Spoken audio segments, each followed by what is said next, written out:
Let's get right into it. Number 10. The appendix, nature's forgotten pocket.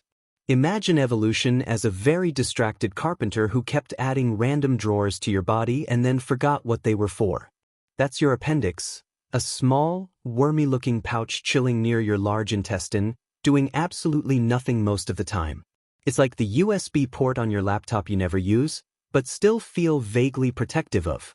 Once upon a time, when our ancestors lived on a diet of leaves and bark, the appendix was a superstar, a fermentation chamber full of bacteria that helped break down all that tough plant material. Basically, it was the prehistoric version of a smoothie blender. But as humans started cooking food and eating less cellulose, the appendix slowly lost its job. It became that one coworker who still shows up even though the company downsized 10 years ago. So now it just sits there, mostly idle. Occasionally, it throws a tantrum, swells up, and tries to kill you. Appendicitis is evolution's way of saying, "Oh, you thought I was useless? Let me remind you I exist." Ironically, recent studies say the appendix might help store good gut bacteria.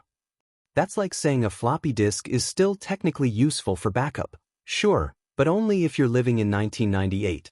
For most of us, it's just an organ-shaped souvenir from our salad-munching ancestors. Basically, your appendix is the biological version of a MySpace account, obsolete, but still hanging around just in case nostalgia becomes a medical necessity. Number 9. The tailbone, your phantom tail's ghost. Right now, at the base of your spine, you're sitting on a ghost. The coccyx, or tailbone, is the leftover stump of an actual tail that our distant primate ancestors used to have. Somewhere along the evolutionary timeline, we collectively decided to stop swinging from trees with our butts. Tragic, I know, and the tail slowly shrank away. But evolution didn't bother removing the blueprints. The result? A weird little triangle of bone whose main job is, well, existing. Technically, it helps anchor some muscles and ligaments, but mostly it's there for aesthetic inconvenience. Ever fallen hard on your backside? Congratulations, you've just had a one-on-one meeting with your coccyx. And in rare cases, babies are still born with tiny tails, actual, wiggly little appendages that doctors remove. That's right, your body occasionally still tries to cosplay as a lemur. So yes, the tailbone is like a creepy museum exhibit your body never took down. It's the biological equivalent of a tail-shaped participation trophy, proof that once, long ago, you were built for balancing on branches instead of binge-watching from a couch. Basically, you're sitting on evolution's but joke. Number 8. Wisdom teeth, dental grenades of the past. Your mouth is a war zone, and the enemy is your own teeth. Wisdom teeth are the molars that show up in your late teens or early 20s. Right when life is already confusing enough, and immediately cause chaos. Swelling, pain, infections, it's like your jaw decided to reenact a medieval siege. But once upon a time, these teeth were useful. Early humans had massive jaws and diets that involved tearing raw meat, crunching roots, and generally treating dinner like a woodworking project. Wisdom teeth gave them extra grinding power. Then, as cooking softened food and our skulls evolved to make room for bigger brains, our jaws shrank, but no one told the teeth. So now they erupt like unwanted guests at a dinner party that ended 10,000 years ago.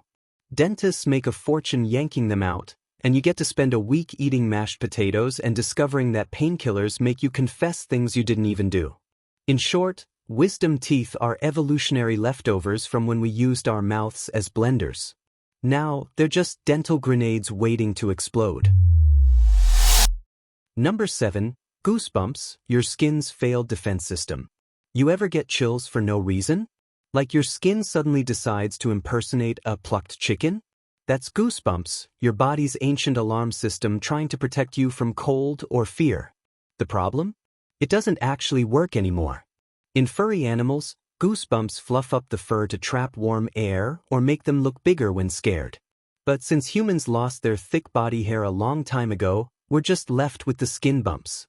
Basically, your body's yelling, "Look bigger," while you're standing there naked and smooth like a hairless cat.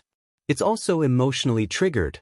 meaning the same reaction happens when you listen to powerful music or get freaked out during a horror movie. Evolutionarily speaking, that's adorable. Your nervous system still thinks there's a bear nearby, not Billie Eilish.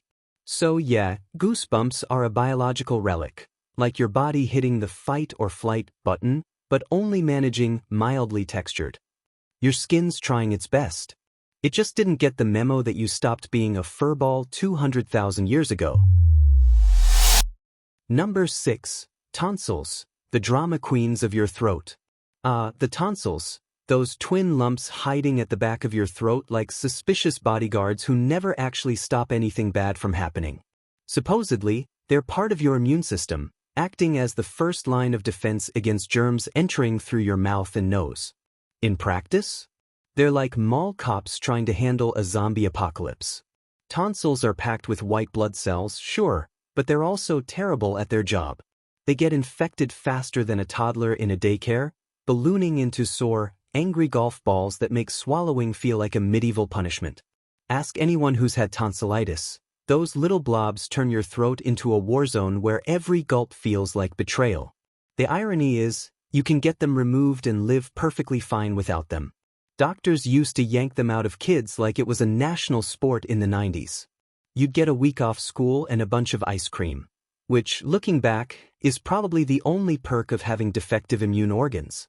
So yeah, your tonsils are like overzealous employees who call in sick the second there's real work to do. Evolution gave you internal security guards that panic every time someone sneezes nearby. Basically, they're the body's equivalent of a fragile sticker, well-intentioned, but mostly decorative. Number 5. Male nipples, nature's lazy copy-paste. Let's be honest, this one's a crowd favorite. Every guy's got them, and every biology textbook quietly admits they serve zero purpose. Male nipples exist because nature couldn't be bothered to make a separate design blueprint. During early fetal development, everyone starts out the same, and only later do hormones decide who gets what. By the time testosterone steps in to build the male model, the nipples are already printed and shipped. So evolution just shrugged and went, I'll leave them there. There is a small consolation prize. They can technically feel pleasure, which is great, but in terms of functionality, totally useless. They don't feed babies, they don't detect danger, and they don't even help with aerodynamics. Basically, male nipples are like the readme.txt file in a software download. Nobody knows why it's there, but removing it feels risky. And yes, before you ask, male lactation can happen under certain hormonal conditions. It's rare but real, which is both fascinating and terrifying. Imagine waking up one day and your body goes, surprise! We're trying breastfeeding now. So yeah, male nipples, biology's biggest oops, too late to delete. Number 4. The Plica Semilunaris, your third eyelid's sad remnant. That tiny pink nub in the inner corner of your eye? That's the Plica Semilunaris, the leftover stump of a third eyelid. Yes, you used to have one. So did your ancestors. In birds, reptiles, and cats, that inner eyelid can sweep across the eye to keep it moist and protected, kind of like built-in windshield wipers. Humans, however, lost that feature along the way, probably because we stopped hunting flies with our tongues or wrestling lizards for territory. Now, all that remains is a wrinkled pink crescent that does nothing. Maybe a little moisture drainage, but mostly it's just there to remind you that you used to be way cooler. The Plica Semilunaris is basically the biological equivalent of a vestigial superpower. Imagine being Spider-Man but only keeping one web shooter, and it's jammed. So every time you look in the mirror, remember, behind that tiny corner flap is your body whispering, once upon a time, I blinked sideways. Number 3. The Palmaris longus, your optional arm muscle. Hold your hand flat, touch your thumb to your pinky, and flex your wrist. See that little tendon pop up in the middle of your wrist? That's the Palmaris longus, unless, of course, you don't have one. About 15 to 25% of people are missing it entirely, and here's the fun part, it doesn't matter at all. This muscle was once useful for climbing and gripping, especially when our ancestors spent more time swinging from branches instead of refreshing notifications. These days, it's just another piece of decorative anatomy. Surgeons literally harvest it for reconstructive surgeries because taking it out doesn't affect your strength one bit.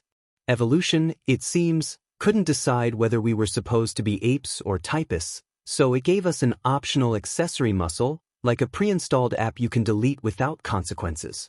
Basically, your forearm comes with a spare part that does nothing, but hey, at least it looks cool when you flex.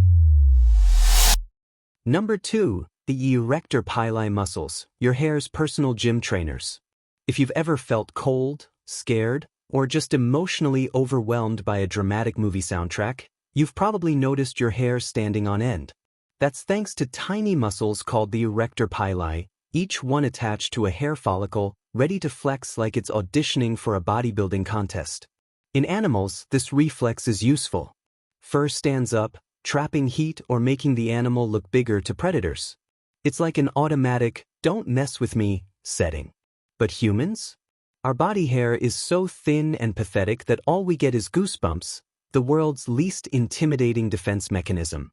Picture it, your ancient ancestors puffed up their fur to survive icy winds or scare off saber-toothed cats. Now, you get the same reaction when Spotify plays a nostalgic song. The Erector Pili are a prime example of evolution refusing to delete old code. They serve almost no practical function, but they're still wired into your emotional system. That means every time you get chills from a movie trailer or a good song, you're basically using caveman tech to express modern feelings. So yeah, your skin still thinks it's covered in fur, which is adorable and tragic. Goosebumps are just your body's way of flexing for no reason, like a hair follicle midlife crisis. Number 1. The sinus cavities, echo chambers of evolution.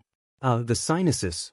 Those mysterious, mucus-filled caves behind your cheeks, forehead, and eyes that exist mainly to ruin your life during allergy season.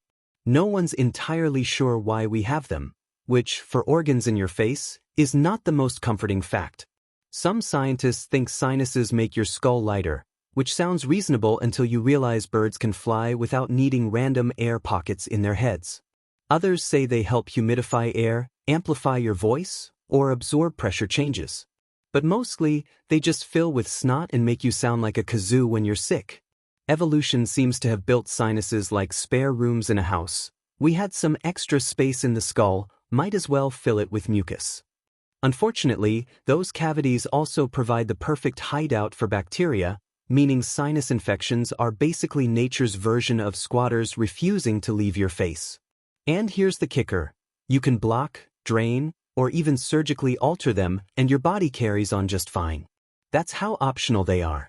So next time your sinuses swell up and make your head feel like a cement balloon, just remember, you're suffering because evolution thought you might need a built-in echo chamber. Basically, your face is 3% air pockets and 97% bad design decisions. That's all for today. I'll be making similar videos in the future. Subscribe to see them.